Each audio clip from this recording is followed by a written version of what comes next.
Alright, we're going to go over how to build a cheap, simple snake for your guitar pedals.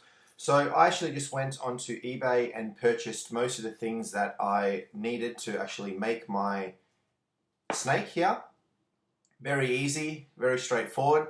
So let's go over each one. So first I just got two, so on my rig I'm actually running stereo, so I've ran two cables through it. Right, so just two standard guitar cables.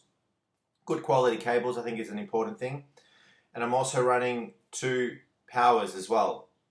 Okay, so these are just your standard DC power extension cables. Okay, that is because on my pedal board, I'm running the one spot power adapter, which is a fantastic power adapter. Can power my board without problem. I'm actually running two of them. Hence two of these, right? Hence two of these.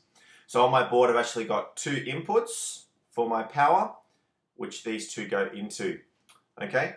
And then I've got the sleeving itself, right?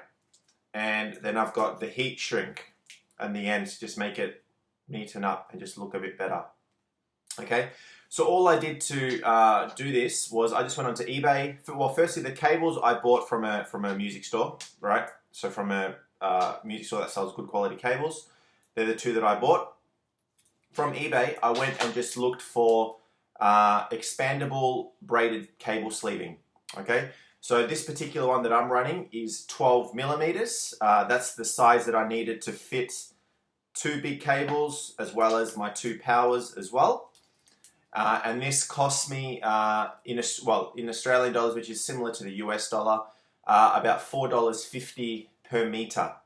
Okay, so I actually purchased 6 meters, but you can actually purchase it from most stores. All you have to do is just look up 12 millimeter expandable braided cable sleeving, and you'll actually find it.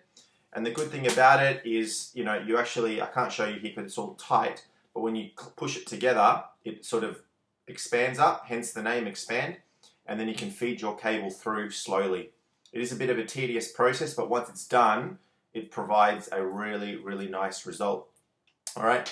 On each end, as I said, I've got heat shrink. So I bought 1 meter worth of 20 millimeter heat shrink, which I place on without problem, and then just use either a match or, you know, a cigarette lighter or anything like that to actually shrink it down to size.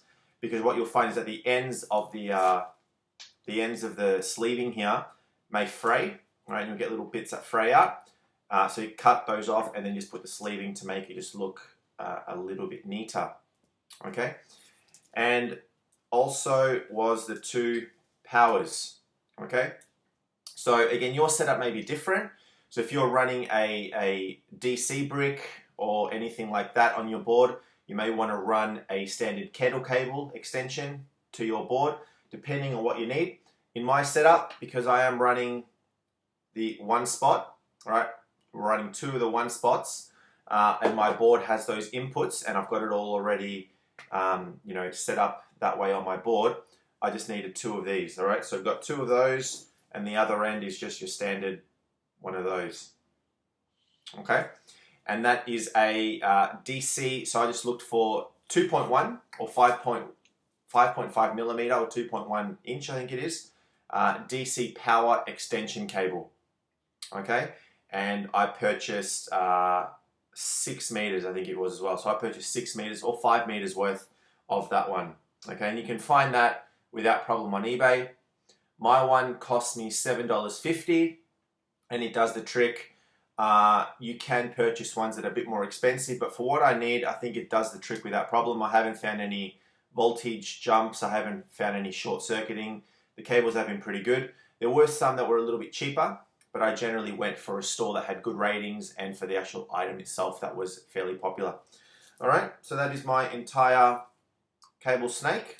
Nice and easy. Does the trick, makes my cables look a lot easier rather than running, you know, 4 individual cables to my pedal board. I'm just running just the one big one, and then the ends are exposed to plug into my amp and onto the side of my board. All right, thank you.